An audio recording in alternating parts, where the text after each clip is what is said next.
Good evening, everybody. Hello, hello. Welcome to another episode of Critique Corner with me, Daniel Parker. And me, DB Fastbinder.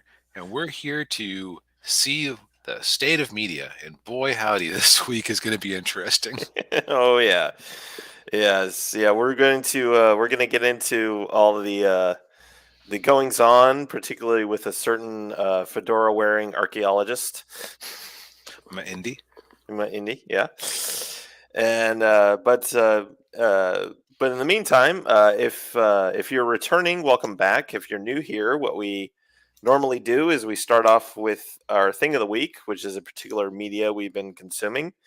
Then we move on to some box office talk, which there is much to discuss, and then onto the topics, which is, I guess it's all related. But So for our thing of the week this week, we went a little differently. We've got a bunch of indie comic books that we've backed over the years, and a few of them are from uh, probably one of the pioneers of the current way of doing indie comics, which is Richard C. Meyer, aka Hmm. your boy Zach. Yep. And so DB is going to start us off here with what he read. Yep. So this one is Runner, which actually showed up in the mail a few weeks ago. Um, and this is one that in his. So Zach is interesting because he is willing to try bold things, both business wise and creatively. Just for example, the campaign that this was part of was Jawbreakers Forever.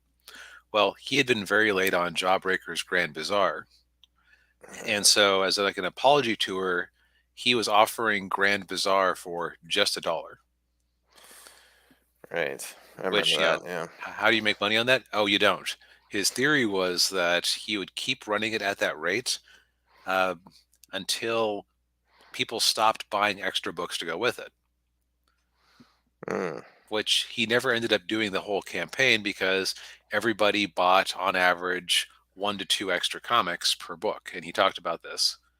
So it's like some people just bought $1 copy of Jawbreakers, but other people were basically buying both a mix of his back issues and new comics. Yeah. So it's really like it's a perfect loss leader. Hmm. And it worked out for him because he netted about, well, he didn't net, he grossed about 120,000 on a campaign where most of his where the most commonly sold item was $1 comic book plus whatever shipping. Yeah. So the first one to arrive was Runner, which is a collaboration between him and the cartoonist Narwhal, who is a creator in his own right. Hmm. One thing I'll say is that the Narzak comics always seem to come out the fastest, and it's very clear why the Narzak comics come out the fastest.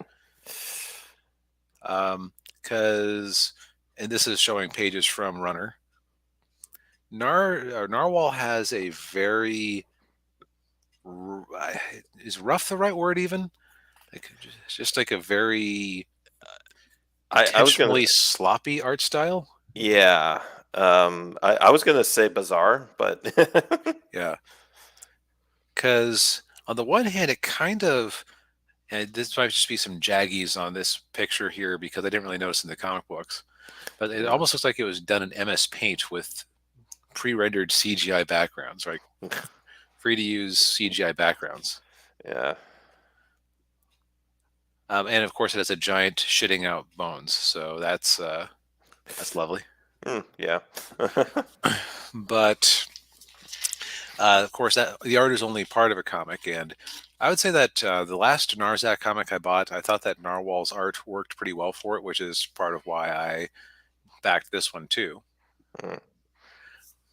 But the story of Runner is it's set in a medieval-ish time, and they don't really go into a lot of details because you don't necessarily need a lot of the background lore. You just have to know Army A and Army B hate each other.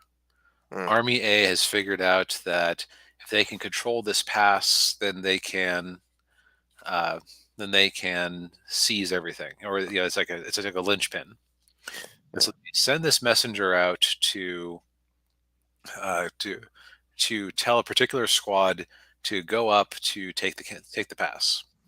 Mm. The runner decides to lie to the squad, and it turns out that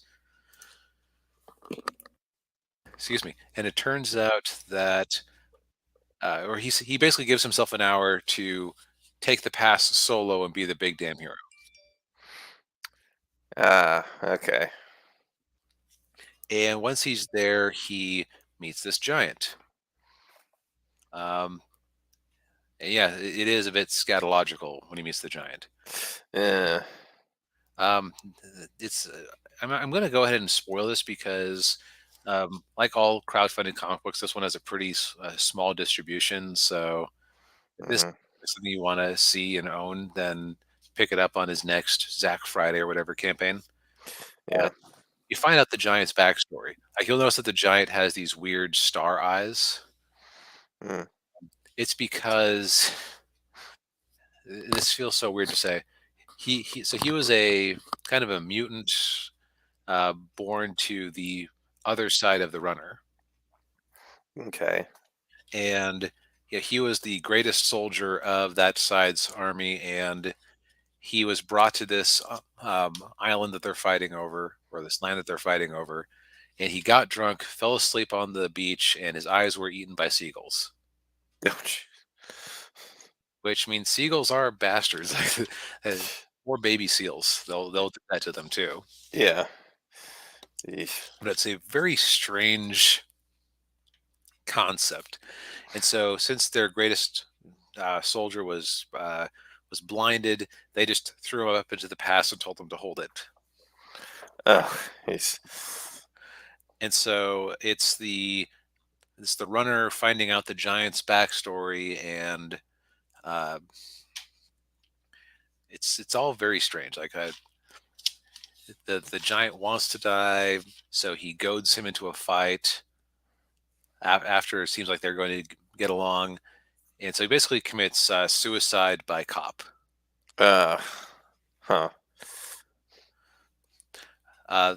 There's some interesting visuals there. Probably the creepiest one is when the runner ends up inside the giant's eye hole in the course of their fight. Um, and then of course the pass has been taken. They show the squad, who's a little bit unhappy with the runner, shows up to find that he has in fact seized all the glory and is standing on top of the fallen giant. And the runner becomes the the promise that the king made was whoever takes this pass will get to marry my daughter. Which one? The pretty one. which was a good line. Yeah. There's a lot of little sardonic good lines in this. Yeah. And so, that comes to pass. The runner becomes the new king, and he takes as his standard a very odd. It's like Narzac doing a take on medieval where Mhm. heraldry, where it's like a representation of the giant and a seagull carrying an eyeball, and that's the end. Ugh. But you see what I mean when I described it before the stream as sequel proof. Yeah. So that's the comic. I don't know that I liked it. There were interesting ideas in it, but I would say that if I had a criticism of some of Zach's comics, is that you don't necessarily like get why you care about the character. Yeah.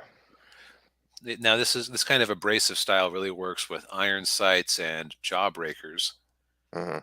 Though in Iron Sights, in book 2, he killed off the main character from the first book. It's like I don't feel like he necessarily. In fact, he's had to bend over backwards to bring back the Jawbreakers from the dead, because it's like he didn't used to appreciate how much people actually care about the characters themselves.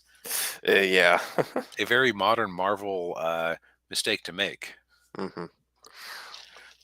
So, so I don't know. Like I would call this one like a solid C on the enjoyment level because Mm, like the art is interesting in places, but I feel like the one I read was this.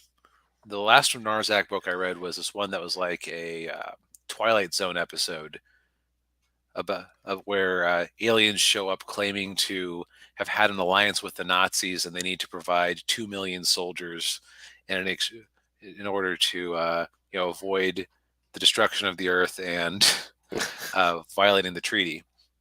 And it's got a couple of Twilight Zone like twists. uh, hmm, So that was more of a. This one was kind of a. This one was I got it just because it was relatively inexpensive and because I had liked the last one. I don't know. Narwhal's art style just doesn't jive with me in a lot of yeah, situations. yeah, I would agree with you on that. Yeah, I I like Narwhal as a person. He seems like a really cool dude, but his art style is just kind of like, yeah, it doesn't really do it for me. Yeah, and I was kind of throwing some mean shade earlier, but yeah, you can see why the Narzak books are always the ones that are the fastest to complete, which is probably a big chunk of why they do so many of them because Yeah. y- Narwhal's just by the nature of it is he isn't Ethan Van Sciver uh, hatching every single thing on every single page before he's allowed to move on to the next. Yeah. But that's my your boy Zach comic. Yeah. Tell us So about yours. yeah, so here's mine, the Ballad of No, which is, yeah, of course, written by your boy Zach, and then all the artwork was done by Kelsey Shannon. This is Zach being uh, uh, engaging in social commentary. Hyper contemporary. Hyper contemporary, yes. Much like his other comic book, Pandemic, which is, you know, came out right around you know what. Um, Yep. so this story, this is the story. As you can see here, summer 2020 in LA, the summer of love. Um, and there's a big fire at a mental hospital, and one of the patients, who's only goes by the name No, because that's all he says is no. Right. He's like, Uh, if you tell him to do anything, he will disagree on principle. That's his mental problem. yes, no matter what it is, and so he goes out into the world during all of the riots and bad stuff that was going on, uh, and just kind of, just goes around indiscriminately beating and killing people. Or I don't know, I can't remember if he kills anybody, but he I That looks pretty deadly there. yeah. Um, Uh, I'll say that what I kind of and I kind of enjoyed this one just because of the of the logic, like the irony that somebody who's just going around doing what people aren't doing in the middle of insanity becomes the sane one. yeah. Yeah, yeah, there's definitely that aspect of it, which is really good. And but yeah, he and so it just him going around, like and it definitely has a lot of the commentary in there, like the guy there that gets shot in the head. He's obviously supposed to be LeBron James, or a variation of LeBron James. Oh, I did not catch on that. Huh. Yeah, because or at least somebody who was really, somebody really prominent like that. Because there's a scene in there where, he's telling everybody, you need to burn everything down, and then they burn his house down. He's like, not my house. Yeah. um, but I mean, and of course, no, he just, he doesn't really care like who he's going after. He's just, Right. yeah. Uh, and it's like yeah, so it's like an interesting thought experiment. Yeah, and And yeah, and from that standpoint, it's an interesting little yeah, like you said, thought experiment. Um, and so, but then of course another character in there is his doctor, and of course his doctor has him figured out. She'd tell him, kill that mf'er. And he's like, no, and he just stops. Like, Yep. don't surrender. Okay. And I gotta say, I'm a big fan of Kelsey Shannon's art in this comic. It's Oh yeah, his artwork's the standout, I think. yep. Yeah, But I think that guy's supposed to be LeBron James. I'm hearing you sounding very couched in your praise of this one. Um, I mean, I'm really not a big fan of like, of being like, I try to, try to avoid like being too topical with stuff, or reading stuff that's a little too topical, just because of the way society is these days. Right. So right, you go to your entertainment for escapism. Right. Yeah. And this hit a little too close to home. I can get that. I remember I was watching this comedy special with my dad on Netflix when we were waiting around one day, and the guy was just talking about 2020, and he could tell pretty quickly I wasn't enjoying myself in the slightest. Yeah. Yeah. Yeah. So, but I mean, it's an interesting story. And I think the character is really interesting, and the artwork's really great. But I mean, it kind of felt like, I hate to say it, this was probably would have been something I would have written when I was like in high school or college. Right, like not necessarily the most biting social commentary. Right. Yeah. But I mean, but I mean, he does poke fun at. I think Zach does a pretty good job of poking fun at everybody. I think, um, on both sides. Like, I mean, you see like in the opening page where he No meets a old woman wearing walking her dog, and she's telling him to wear a mask, and he says no. He's like, "You're gonna kill me." Yep. uh, which we saw a lot of that in 2020, and Yeah. We kind of it's kind of funny that I talked about like the problem that I sometimes have getting into his characters. How mhm. funny is it like that one of the characters that I got the most behind was a literal psychopath? Yeah.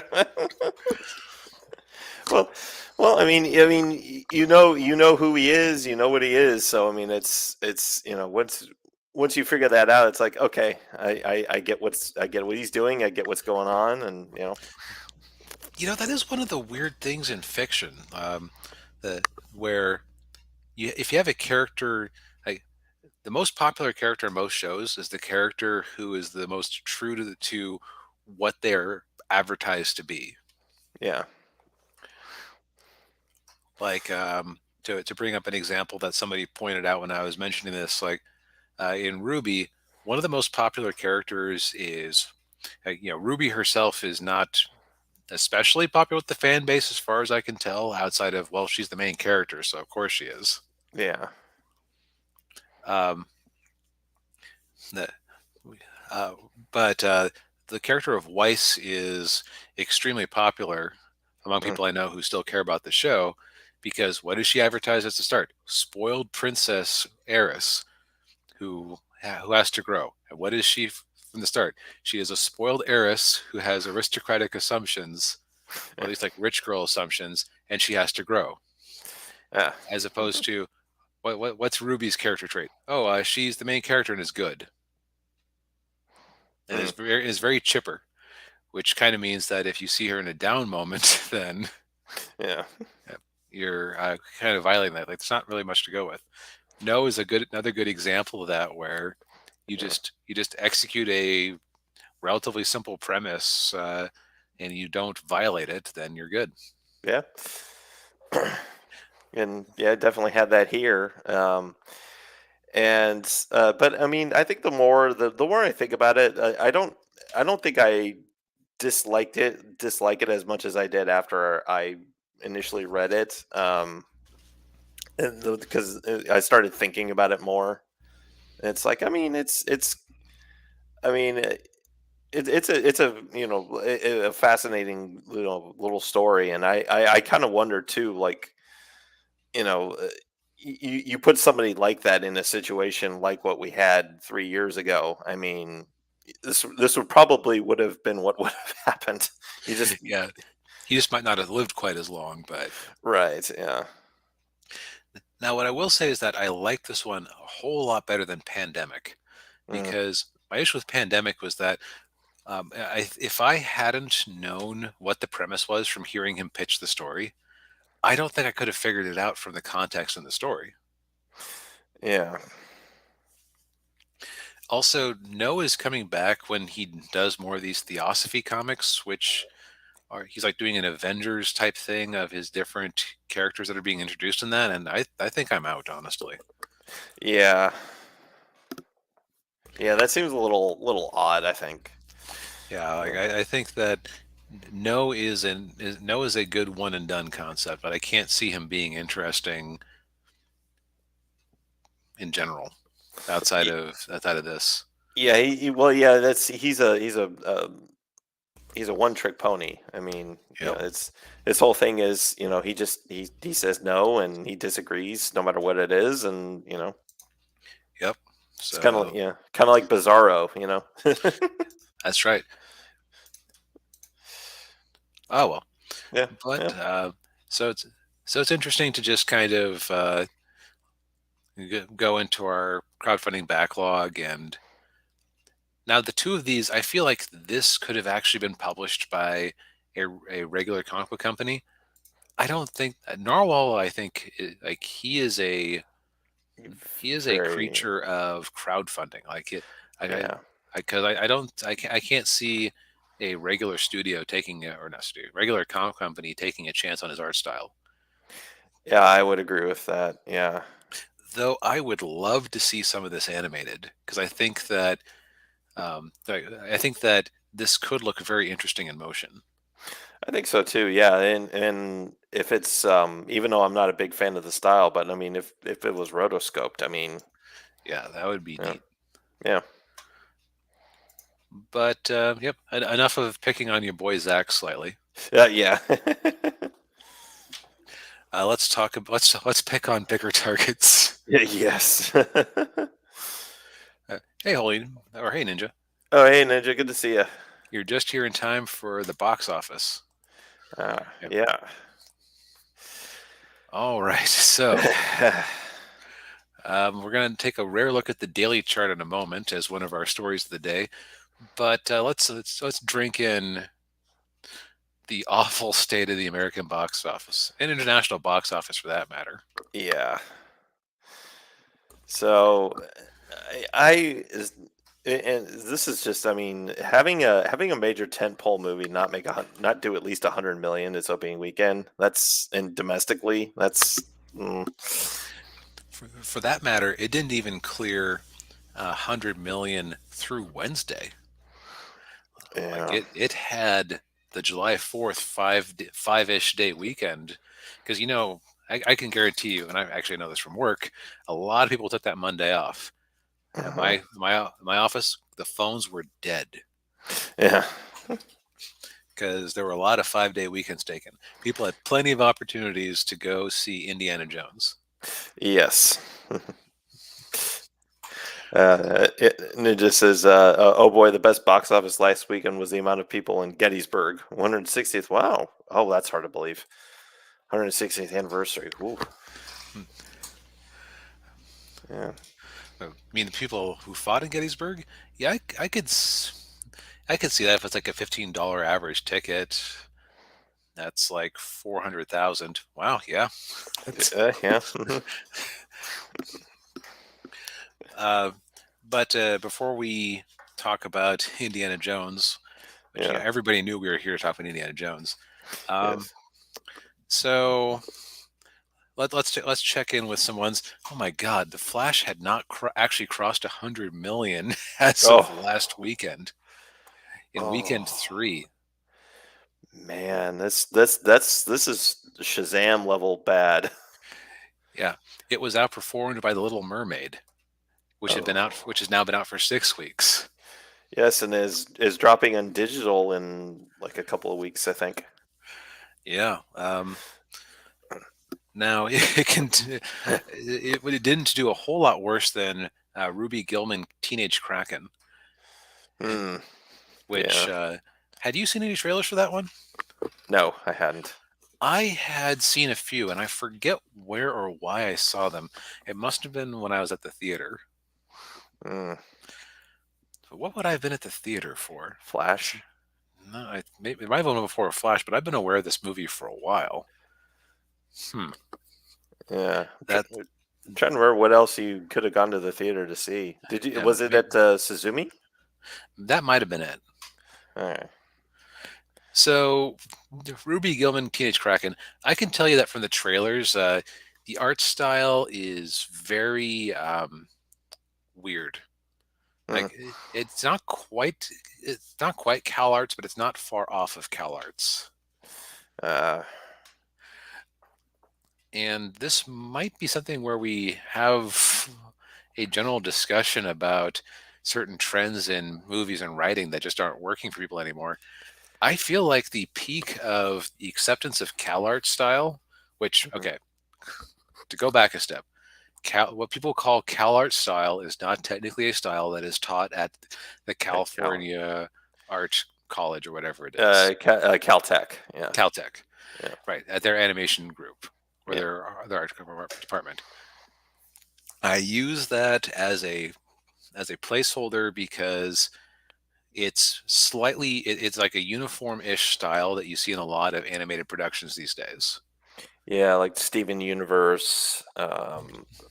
Yes, and I would Yeah. say that Adventure Time and then Steven Universe were peak Cal Arts art. Mhm. Like when they had the most mainstream success. Oh, and also Gravity Falls into that too. I always Yeah. want to mentally leave out Gravity Falls from that label because I like it the most, but Y- like it's actually a good show. But I cannot deny that it fits that mold. Yeah. Yeah. And I would say um, Rick and Morty to an extent kind of fits that, but Yeah, a little bit. It's like Cal Arts mixed with Bob's Burgers a bit. yeah. But yeah. So it had sort of a weird art style, and also it's interesting because this feels like this should be DreamWorks's playground. Like, well, where did they get their? Okay, they didn't get their start with Shrek, but where did they really blow up? Making fun of Disney tropes. And what is this movie? You have a basically you have a version of you could argue it's a version of Ursula versus an evil Ariel, Uh, who's a popular Valley girl, mm, and also a siren who leads people to their deaths. yeah. So it feels like there should have.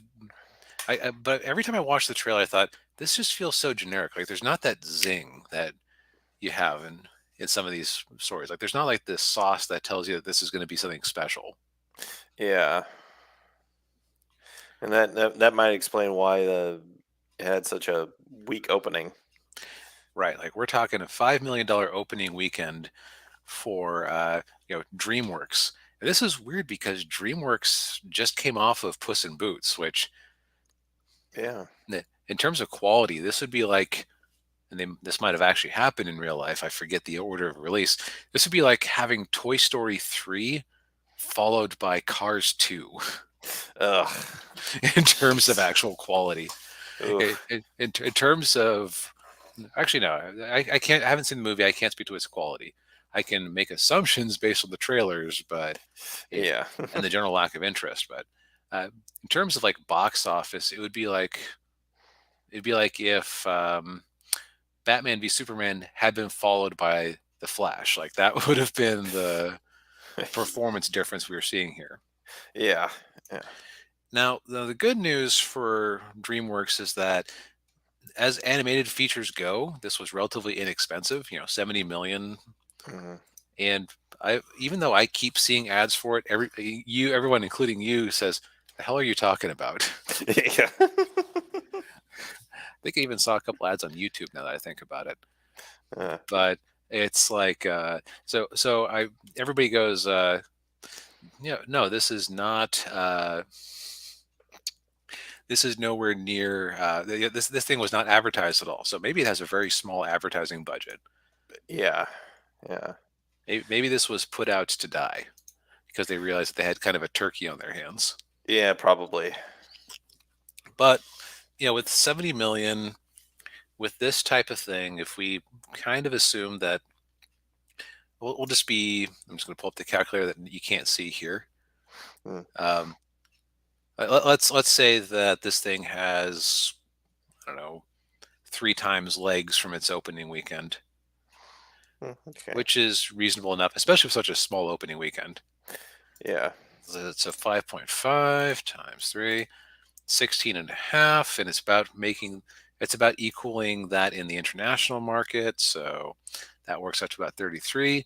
So yeah, 35. I think 35, if we're generous, would be like an extremely awful result. Yeah. But they will probably, in the long run, profit from this movie just because you know part of the advantage of when you have kind of a flop like this and nobody goes to opening weekend is that if you have the Blu-ray sitting on the shelf at Best Buy, some mom is going to go, "Oh, that looks cute. I didn't hear about this one." Yeah. So, or you can have it on streaming, maybe sell it to Netflix or Amazon or whoever. So Yeah. it's like this one will probably, or if it isn't profitable in the long run, it'll probably at least sting less. Yeah. Yeah. But it's still so weird just to see them completely face plant like this, considering that Universal in general has been owning animation lately. Yeah, they have. I mean, look at Mario. Yeah, yeah. You got Mario, you got Minions, you got and you've got Puss in Boots. Yeah. So yeah, I guess some of that Mario money can go to cover this loss. Yeah. The other one that's kind of interesting at this point is so Spider-Man did not. It's no longer in the top two, but it wasn't. It was like 100,000 behind Disney's Elemental. Spider-Man, I've heard people at work talk about it, which is always kind of my litmus test for okay, how many normies are actually seeing this? Yeah. And, uh, Elemental, on the other hand, has had surprisingly good legs. And this is kind of what I was talking about before, where if you have a low place to start, uh, it's hard to, it's hard to do worse. Yeah. But it's already gotten about 195 million worldwide, which actually, wait a second, Lightyear did about two. Yeah. 218. 218. So with nothing in theaters to actually that's actually drawing people in, Yeah. um, and it kind of being like sleeper hit is too strong of a word just because it's of its ginormous budget. Like what was it, 200 mil? Yeah, 200 Yeah. mil that they'll admit to. We'll get to that in a moment. Yeah. Um, so it's like it's not getting anywhere close to like the for what 500 million that a conservative estimate would put you at. Yeah. Yeah. Yeah. Yeah. Ninjas is who want to bet on it being the next Alpha and Omega franchise. So you're thinking that they could start cranking these out and go straight to video with it? That might be harder than you think. Like that's one thing about 2D versus 3D animation is that at least with like whether I will say that Elemental is pushing the limits in terms of some water animation and fire animation from what I've heard. Yeah. I heard that they greenlit this movie with no idea how they were going to pull off some of the characters. which Uh, good on them for the ambition. Just yeah, yeah. Oh, Ninja meant they said with the Team Kraken. oh, okay. That's I don't know. Like a result like that, they might just stay the heck away from it forever. Yeah. Although that would be way cheaper to crank out sequels. hmm So Elemental is has a reasonable chance of outdoing Lightyear, which would be kind of an indictment on Lightyear more than anything. yeah. Considering what that tells you is that there is some at least decent word of mouth on this thing, because Lightyear just it came out with like another 20 million on top of what Elemental did, and just Yeah. And rightfully so, because that movie was terrible. that's right. You subjected yourself to that. Yes, You yes, I did. you poor man. Yeah. Um, eh, Meanwhile, No Hard Feelings is also doing pretty decent. Like 50% or 40% drop week over week. That's good. That's Yeah. uh, For a hard R-rated comedy. Yeah. yeah. Where the concept I described the movie to my parents, and they were both kind of grossed out by it just because of the age difference of the characters. Yeah, yeah, because I think yeah, like Jennifer Lawrence is in her I think early 30s, and then her quote unquote love interest is like 19. Yeah. Yeah, But you also got Asteroid City, Little Mermaid. Just the yeah, things have been hanging around, but haven't necessarily been doing amazing. Though Asteroid City is probably doing very nicely by its modest budget. yeah, But I think we all know what we're actually here to talk about. yes, yes. Here we go. Hashtag Doomcock was right. Yeah. Oh, jeez. So this movie, man, I cannot believe that. In my how to put it, in my worst predictions or my worst expectations for this movie, I thought that this thing was going to. I thought it was going to open high and then crash. I thought so too. Yeah. That was also my expectation for the Flash, because we've seen movies that look kind of crowd pleasy, hmm to coin a word, Yeah. do that type of thing before, like say Batman v Superman, which I want to say dropped like 62% its first weekend. That sounds about right. Yeah. Let's find out. Man, $82 million worth of Blu-ray and DVD sales off of that one. That's probably why they greenlit the Snyderverse. Yeah. Yes. But box office Let's see. sec- Yeah, 69. 69%. Not Oh. nice. Oh. 69. Oh, Oh jeez. man, That was a bigger dip than I remembered it being. Oof. yeah, that's ridiculous. Yeah. Um, so there's been a lot of discussion. I've heard a lot of discussion about why this movie underperformed, and Yeah. A lot of finger pointing going on at Disney. yeah, the rumors swirling around places like Midnight's Edge are that uh, marketing is pointing the finger at Lucasfilm. Lucasfilm is pointing the finger at the marketing. Yeah. Oh, and it just says Dawn of Justice was playing against Civil War. Yeah, that's right. That came out. I think Civil War was like 6 weeks after. Yeah, it was very close. Incidentally, I thought that was very interesting timing. That 2016, a contentious election year, uh, Marvel and DC both arranged to have movies that pitted their heroes against each other. Yeah. Yeah. Although, if I had to pick between the two, I'm definitely picking Civil War over Oh yeah, Batman v Superman. absolutely. Yeah. But yeah, I've been hearing that too. A lot of they're blaming the marketing on it, um, and it was a week after. That's bad timing on somebody's part. Yeah, yeah, man. Um, but um, but yeah, their marketing's blaming Lucasfilm. Lucasfilm's blaming the marketing. I think, and then a lot of it too. I think is just the although I think some of it's getting back at Mangold too, because he's him being the director of the movie. Because that's usually when a movie fails this spectacularly, it usually gets put on the director's shoulders for better or worse. Right. Which okay.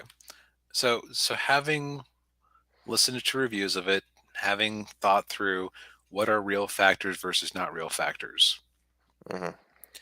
I think that so the word woke is very overused, and I think that I think that whatever wokeness this might have has would actually be immaterial to why the movie failed. Yeah, I haven't really heard it being especially woke.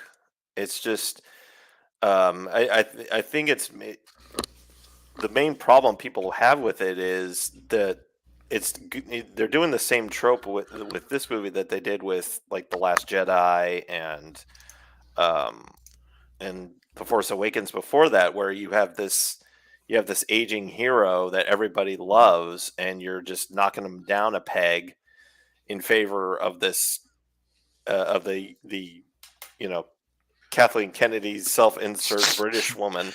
Number 695. Yeah. Um, and I think, um, and people are tired of that. I think that was I think WDW Pro pointed that out. They're just sick of seeing that. Um, Right. I think a long time ago we did a podcast where we talked about why it's okay every so often to have a story that you feel happy about at the end of it. yes. It just says I'm going on the safe assumption that everyone screwed up. Yeah, Yeah. that's a safe assumption. Yeah. So so let's talk about some of the big takeaways. Well, actually, so some of the um, underlying things. So Indiana Jones, um, it, it kind of didn't help that they had the Crystal Skull movie as the last one before this one came out. Yeah. Because because that movie was not very well received. Right. I remember liking it at the time, and now I'm almost tempted to rewatch it. Now that I'm yeah. I Well, want to I'm do that I'm as our going thing next week. sure. Okay. Why So not? yeah, but and someone pointed out, and it's been so long since I saw the movie that I only remember like certain set piece highlights, not necessarily the plot itself. Somebody Yeah. pointed out the movie ends with Indy and Marion together, and Shia LaBeouf set up to kind of take up the whip. Yeah. So this movie has to bend over backwards to undo all that. Yeah, and from what I've heard, they do it in a very, really terrible way. Also, there's just a lot of weird questions like, okay, so you're basing this on a real Greek invention that was discovered. Hmm. Why time travel? Of all the, Yeah. I mean, yeah, yeah. Anytime you do time travel in a story, that's gonna get messy really fast. I mean, just look at Avengers Endgame, for instance. right. That movie is Swiss cheese with time travel. Yeah. Oh yeah. The other thing is that whatever you want to say about the character of Ray and Daisy Ridley, eh, actually, no, let's leave Daisy Ridley out of it. She's a lovely woman who did a good job portraying the character that she was supposed to portray. Yes. Um, whatever you want to say about Ray, Ray had a certain charisma about her that most of the dislike of her would come as like what they call on TV tropes fridge thoughts. Like, it's sort of weird that she didn't have to do any training. It's sort of weird that they keep ping ponging whether she should care about her family or not. Yeah. Why does she care so much about Kylo when he literally tried to kill her best friend Finn after killing after killing Han Solo in yesterday from her perspective? Yeah. Uh, Yeah, it's yeah. But like, meanwhile, from every review I've read and Mm. heard, Phoebe Waller-Bridge as her character is insufferable. Yeah, I've heard that too. Yeah. um and Ninja brings up a couple of good points. Should have just rebooted Indiana Jones. Yeah, like Yeah. uh, I mean, you could have had. I don't think they would have brought in Alden Ehrenreich after Solo bombed, Oh no, no. even if he probably would have done a decent job. Yeah. But there's other people that you could have brought in. Chris Pratt. Yeah, yeah. See, I've had people push back on me on Chris Pratt, but Chris Pratt would have probably been chosen for the same reason that he was brought in to voice Mario, because it's a safe choice. Yeah. And he also says, when I think of Ray, I think of missed potential with good acting. Yeah. Yeah. Um, Yeah. th- so you've got that. So like you don't even have a charismatic actress in the role where you're handing off the character or handing off the whip. Right. Yeah. Unlike Star Wars, which like I never ended up hating Rey for anything in the actual movie itself. Like it was always Yeah. like what she represented in the story. Yeah. Yeah. I would agree with that.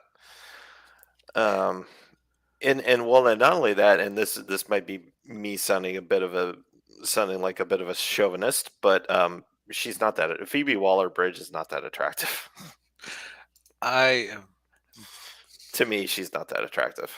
I honestly haven't seen her straight on in a lot of stuff. Um, and like it's not even you could do actually that's a good point. I remember there was this bit on Family Guy where they had Peter like a cutaway gag with Peter with Shakira, or was it Shakira? It was somebody like that, Yeah. where like she does her performance and Peter says, "Awful, just awful. You're offensive to every single sense, even taste." Oh, oh, that was Christina Aguilera. Christina Aguilera, that's it. Yeah. Um, and um, eh, and I kind of feel like if that Phoebe Waller, just from everything I've heard about the reactions to her, kind of exudes that energy. Yeah. Yeah. And it's kind of one of the reasons why I'm like probably one of the reasons I don't want to go see this movie in the theater. That and the fact that I already know what happens. Yeah, let's talk about that too. Yeah. Hashtag Doomcock was mostly right. Yeah. Yeah. So, from what I've heard about it, the the first 30 minutes of the movie are really good. It feels like an Indiana Jones movie. Of course, they did the deep fake of Harrison Ford, Yep, like making him look young. But then after that, it's just downhill from there. Like, yep. he's an angry old man, and I've heard people keep referencing this scene where he knocks on the door with his neighbor's door with a baseball bat, telling him to turn the music down. Oh, I didn't hear about that one. Yeah, I heard that one on That's just kind of WDW sad. Pro. Yeah, and he and Marion are getting a divorce, or they are divorced. Their Shia, son, yeah, Shia LaBeouf is dead. Shia LaBeouf's dead. Yeah, he dies in Vietnam.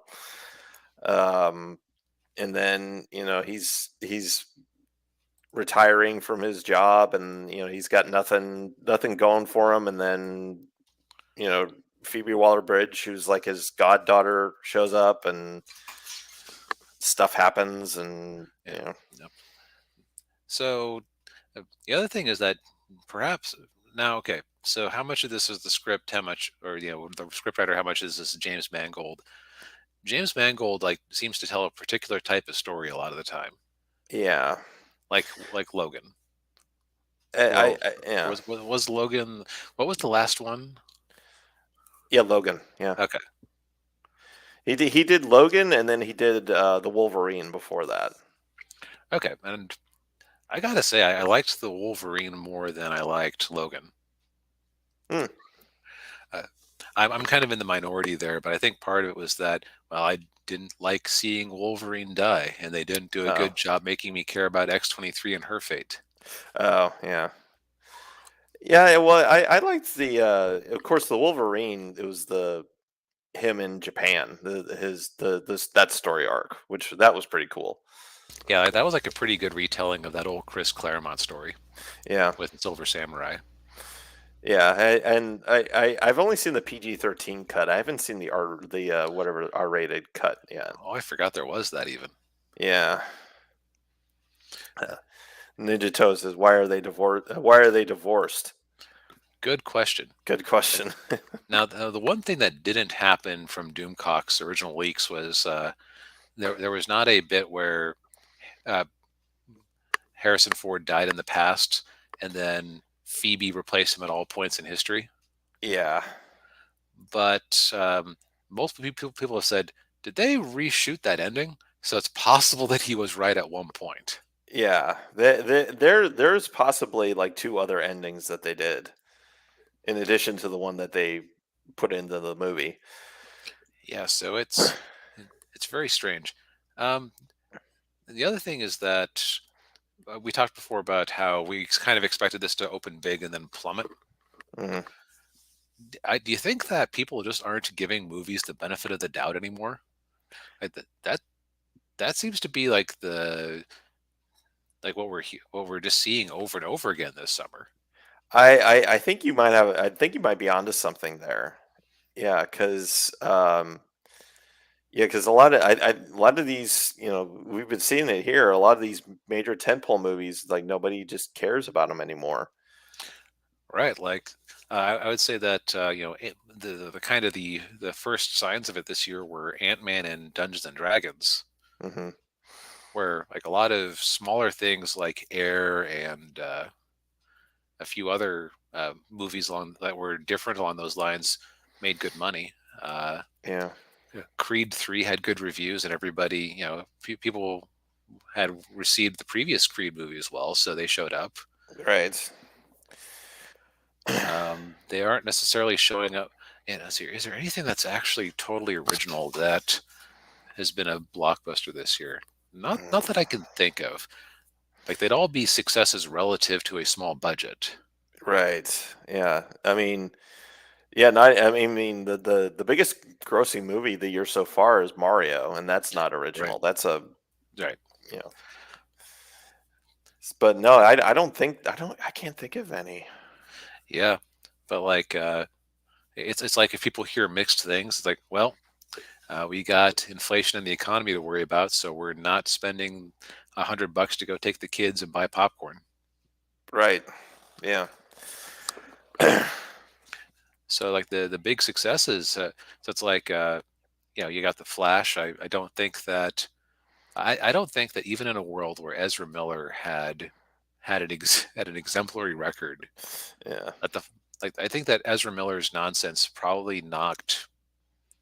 It might have prevented it from having $100 million opening, which would have still been a drop in the bucket for its actual budget.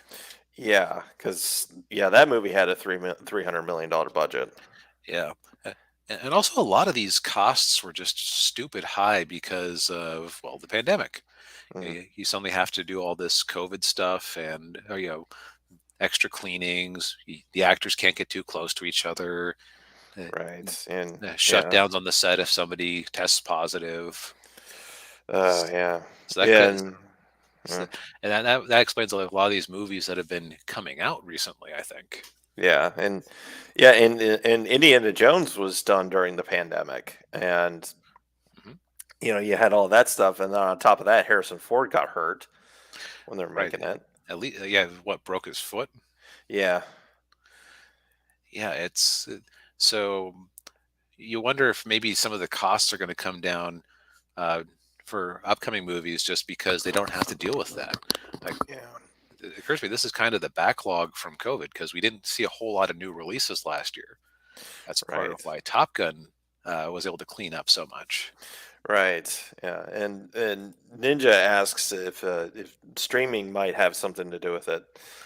Um, Right? Like, Probably. Yeah. I know that there's a few that I've let slip through the cracks just because of that very thing. Yeah. Same here. I mean, I think actually most of the movies on this list right here are like, I'll wait till streaming. Yeah, Guardians 3. If I have some spare time this weekend, I might finally venture out there to see it. Mm, But I don't know that I will have time this weekend. Is the problem? yeah.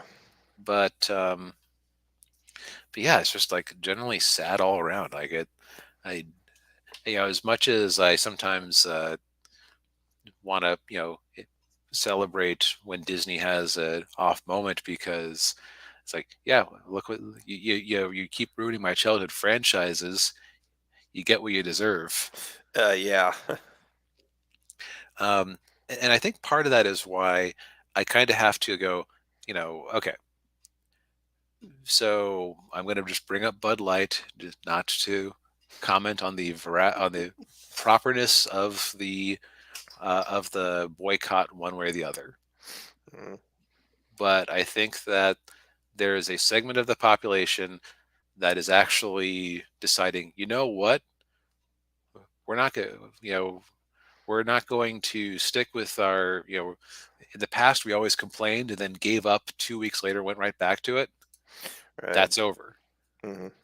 And Disney has been, rightly or wrongly, painted with a target for that. Right. Yeah. But I can't say that, was Paramount painted with that? Was, I mean, Rise of the Pink Ladies had some woke elements, but nobody knew it existed. So it's Yeah. not like anybody complained about it. Uh, Right. Yeah. was Warner Brothers painted with that? Was, oh, was Universal painted with that? Not really. No, Disney's getting special attention. And so, like, Mm, if it was a situation where every Disney movie was flopping, but everybody else is okay. doing well, then I could attribute it to that. Yeah, but everybody's doing poorly.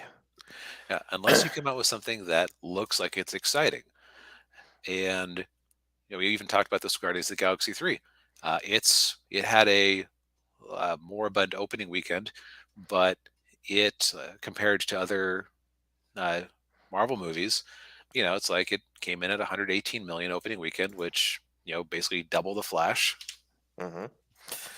which is still an underperformance for a movie that cost 250 to make, Yeah. but it's got 3 times legs a couple months out.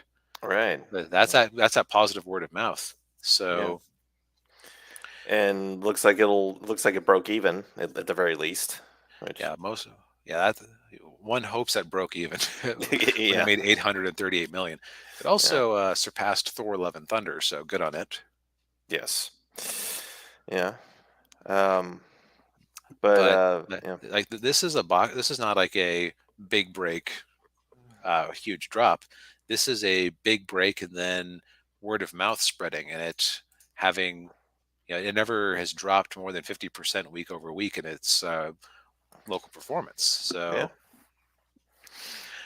So I think that what we might be seeing here, and this has been eroding for a while, there's always been a certain subset of moviegoers who show up for show up at the theater and ask the attendant, "Hey, what's good this week?" Hmm. I think that this is like the science of people being more choosy about their dollars because, well, you do have streaming. Yeah. Yeah, and like we are saying, the economy isn't really great right now. Inflation's really high. And people don't have, yeah, like you were saying, they don't have the disposable income to spend $100 to go to the movies. Unless it's something really special. Hmm. Or I occasionally have done this math. Would I rather spend $20 going to the theater, or would I rather wait for it to come out on Blu-ray and own it and be able to watch it over and over again if I so choose? Yeah. Which I'm a nut because I actually still buy physical media occasionally, but Well, I do too. Yeah. yeah, like this is this is a strange summer, and it'll be interesting to see. I have a feeling, like a gut feeling, that Mission Impossible might get some uh, better results off of their good vibes from Top Gun Maverick. Hmm. But even that doesn't feel as guaranteed as it did to me like a few months back, because I was expecting a world where we were talking about, oh yeah, Flash came out to 100 million, 150 million, but boy, once everyone actually saw it, it dropped off a cliff. Or Yeah. Indiana Jones opened to 100 million, but or 120, 150 million, but dropped off a cliff. Yeah. Like, again, that the benefit of the doubt is gone. Yeah. Um, I don't know. I have I have some optimism for Mission Impossible. I think it won't be Top Gun Maverick No, I don't think numbers, so. but it'll do well. I think it'll do well enough. And you got you know people actually kind of the thing with Tom Cruise is that he's making movies that people want to go see, Yeah. and he and not only that, the Mission Impossible movies for the most part are pretty solid action spy thrillers. I want to imagine somebody bringing him a Jake Skywalker type script to him for it's like, okay, it's time to close out the Mission Impossible series, or you're part of the Mission Impossible series. But so we've got Brie Larson here. She's going to to outdo you in every turn. Uh, and that script would be thrown in their faces, and they'll be told to get out Yeah, because he he'll is yeah. heavily invested in his characters. Oh yeah, yeah. He'll turn into Les Gross and be like, "Get out of here!" But yeah, I now as a kind of a sidebar issue, Mm, uh, just so I don't think that Indiana Jones is going to get that elemental word of mouth where it's like at least mm. people are going to see it at roughly the same level as the opening weekend. Yeah, yeah. The biggest evidence of that, da, da, da, da, the on Tuesday, July 4th, a Mhm, movie called The Sound of Freedom managed to outdo Indiana Jones on a holiday weekend or a mhm. holiday day, Yeah, which is usually like peak movie going. yeah, yeah. And for those of you who don't know, have never heard of that. Yeah, yeah. And it just says, yeah, Tom Cruise is too prideful to let that happen. Yeah. Um, yeah. It's with Jim Caviezel. Uh, plays like uh,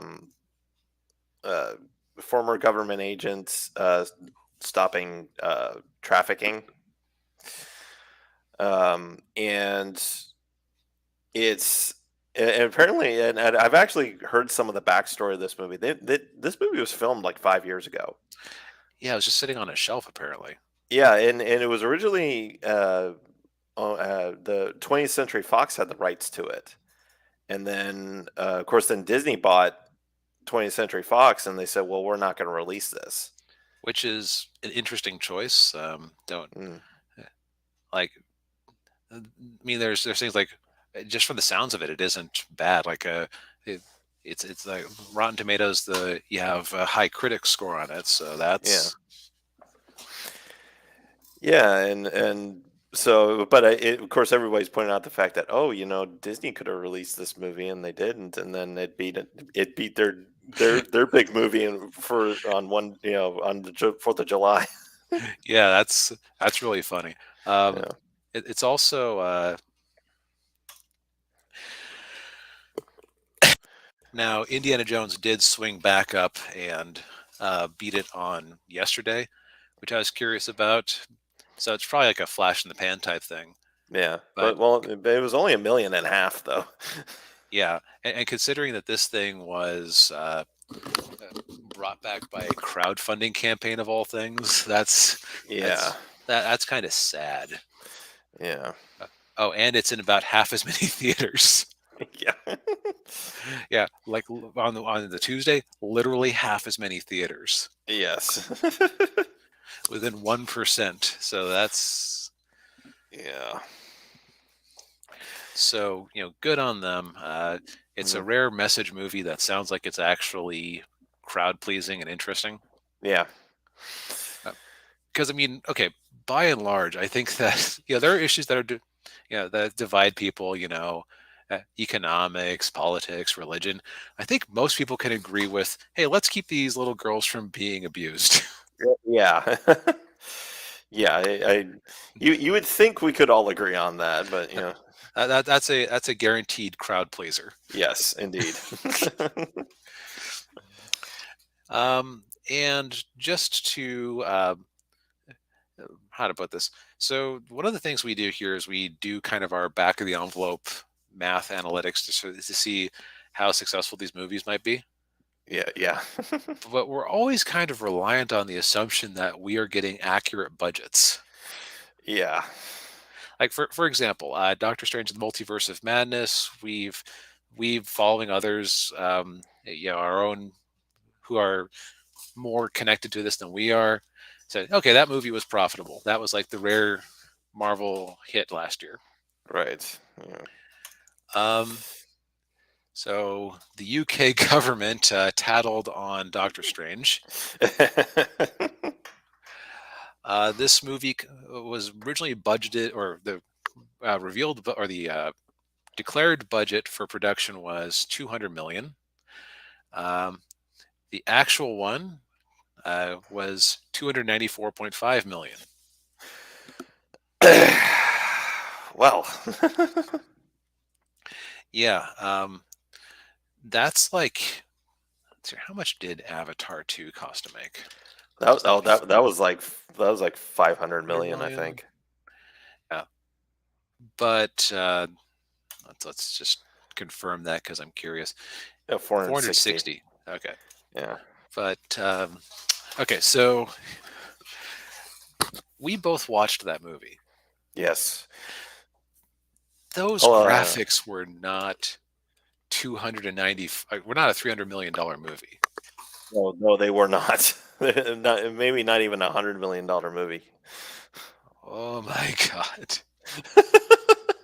Like it also makes you wonder. Okay, how much did Guardians 3 overrun? How much did Ant-Man, was Ant-Man really just 250 million? I I would not be at all surprised if every single Marvel movie, to an extent, has gone over budget when it was over budget significantly. Yeah, like this.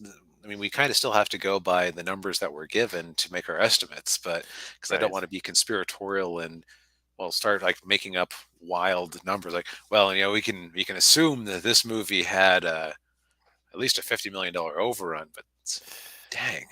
Yeah. And what's interesting is the way this was revealed. So if you film your movie in the UK, uh, I don't know if it's entirely filmed or partially filmed. You can get a tax break or a reimbursement from the UK government as their attempts to promote movies being filmed in the UK. Right. Yeah. Canada has a similar program. Yeah. Actually, I think even the state of Georgia does. Like you've seen all those filmed in Georgia ones, or Right. all Yeah. those made in Georgia things. Yeah. Yeah. Um, but but of course, part of that is because they are giving away taxpayer money. They have to report what the actual budget of the movie was, and of course, there's two scenarios if you lie to the UK government in this situation. You either get a smaller refund, or you could even possibly get into legal trouble. Yeah. So since they wanted it was reimbursed a total of 54.5 million, bringing its net production cost of the picture to 294.5 million. So that means that that 295 million wasn't even the actual amount they spend. They just got a rebate. Jeez. So 349. Oh. Oh. Wow. For that train wreck of a movie. Yeah. So I feel like some changes are in order, Mm-hmm. Yeah, whoever's in charge, whoever's running the accounting department at Disney needs to be fired. or they need to get more creative. Yeah. Well, they did. Their CFO did step down, so Yep. uh, It did seem to be for family related reasons, but it's not impossible that yeah, there was some pressure, yeah, or that they said, "Okay, I'm getting out while the getting's good." yeah. Um, Incidentally, this is how people who are in the this is how people who are in the know can track things like the filming of the Acolyte over at Star Wars or things like that, because these companies are created in advance. Like these little shell companies are what have to report their income to get the rebate, Right. and so